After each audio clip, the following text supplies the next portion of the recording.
नमस्कार, मैं शिवम प्रेरणा। आप देख रहे हैं तथ्य भारत। किसान दिवस के अवसर पर औरंगाबाद में चौधरी चरण सिंह की जयंती मनाई गई, जिसमें कांग्रेस के पूर्व नेता अवधेश कुमार सिंह मौजूद रहे। वहां पर उन्होंने संबोधन किया। साथ ही आजकल जो किसानों के साथ हो रहा है, गरीबों के साथ हो रहा है, उस मुद्दे पर बातचीत भी की। उन्होंने साफ साफ कहा कि जब चुनाव का वक्त आता है तब तमाम नेताओं को किसानों की समस्याएं समझ में आने लग जाती है। और उन्होंने क्या कुछ कहा वो भी सुनिए। उनकी जयंती मना रहे हैं, यह सौभाग्य की बात है। यहाँ और वही कांग्रेस के बैनर तले आप सभी मंच पर बैठे हुए या नीचे बैठे हुए श्रोताओं को करना चाहते हैं कि चौधरी चरण सिंह की जयंती तुलसी बाबू के जहन में कैसे आए।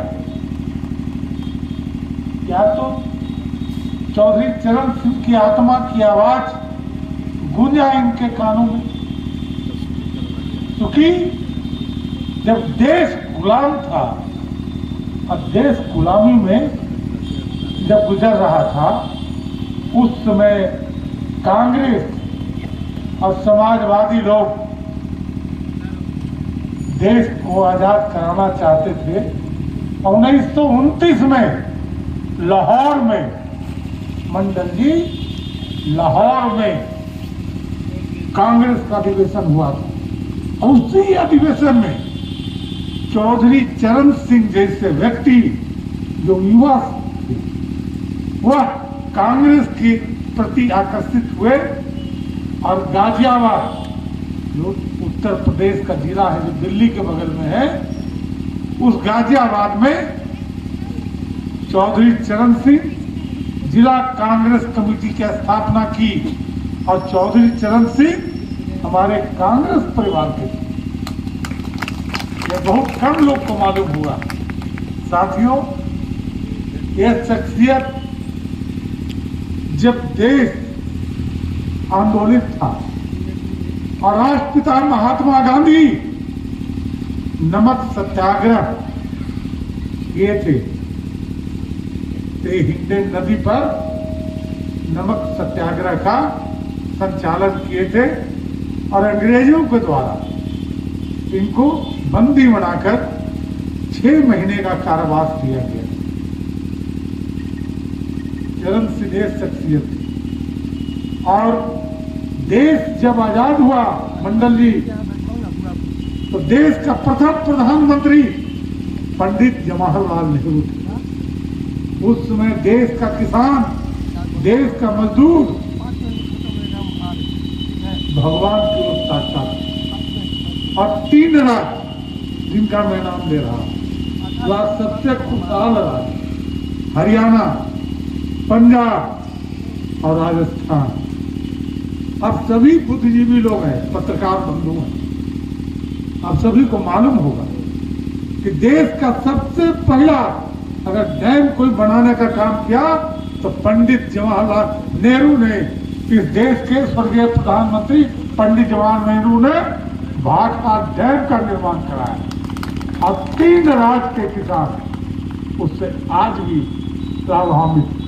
पंजाब के किसान का नाम लिया जाता है, हरियाणा का किसान का नाम लिया जाता है, और वो किसान खुशहाल है। वहां का 5 बीघा जोतने वाला किसान चाहे 4 पहिया गाड़ी पर चलता है। हमारे यहाँ का 25 बीघा जोतने वाला किसान घर में अगर दाल बनता है तो सब्जी नहीं बनता है। ये दुर्भाग्य है, ये दुर्भाग्य है बिहार का। हम ये नहीं कहते कि हम बहुत बड़ा नेता है, हम एक कार्यकर्ता है। आप रफीगंज के भाइयों, आप जानो, मैं एक आप ही की तरह साधारण परिवार से पैदा लिया। मेरा गांव गेरे है, मेरे बाप किसान थे, और मेरी राजनीतिक जीवन, मेरे आगे पीछे आप जैसे लोगों का आशीर्वाद है। मेरे पिताजी नेता नहीं थे, मेरे दादा नेता नहीं थे। हम मानपुर प्रखंड कांग्रेस कमेटी के अध्यक्ष से अपनी राजनीति की शुरुआत की मंडल जी, और बिहार विधानसभा का 6 बार विधायक रहा हूं। 1983 में जब मंत्री बने तो एक अपने आप में विश्वास जगा कि मैं भी देश और किसानों का सेवा कर सकता हूं। मैं चुनौती देता हूं कि आप जाके देखें मंडल जी, यहाँ के तुलसी यादव जी, रफीगंज के जो भी किसान, जैनुल जी, आप मानपुर प्रखंड में जाए, वहां के किसान आसमान पर ताकता था। और आज एक मोराटाल पैन चलती थी किसानों के द्वारा, उस पैन का निर्माण करा।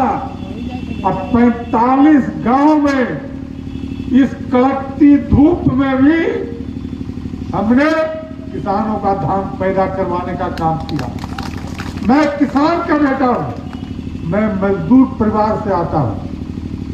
आज का अतीत क्या है मैं ये नहीं जानता हूं। अतीत वो होता है जब बचपन जानता है।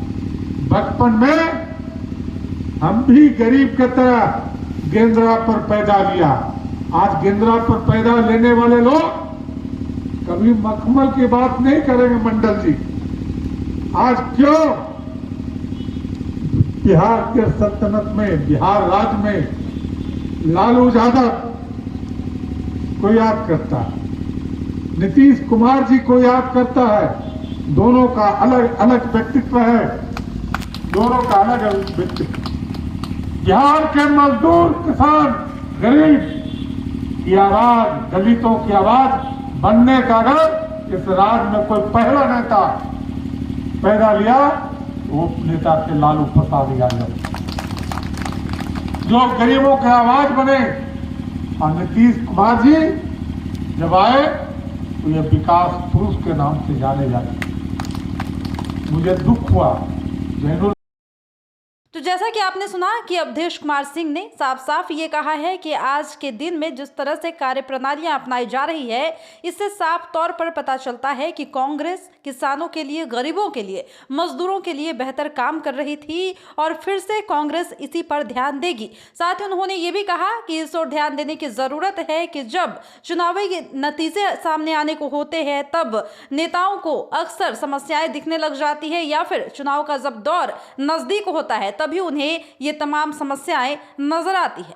फिलहाल इस वक्त के खबर में इतना ही। और भी ऐसे ही तमाम वीडियो अपडेट्स के लिए बने रहिए हमारे साथ और देखते रहिए हमारा चैनल तथ्य भारत। हमारे चैनल को लाइक कीजिए, सब्सक्राइब कीजिए, कमेंट कीजिए। हमारे वीडियोज पसंद आते हैं तो शेयर जरूर कीजिए। धन्यवाद।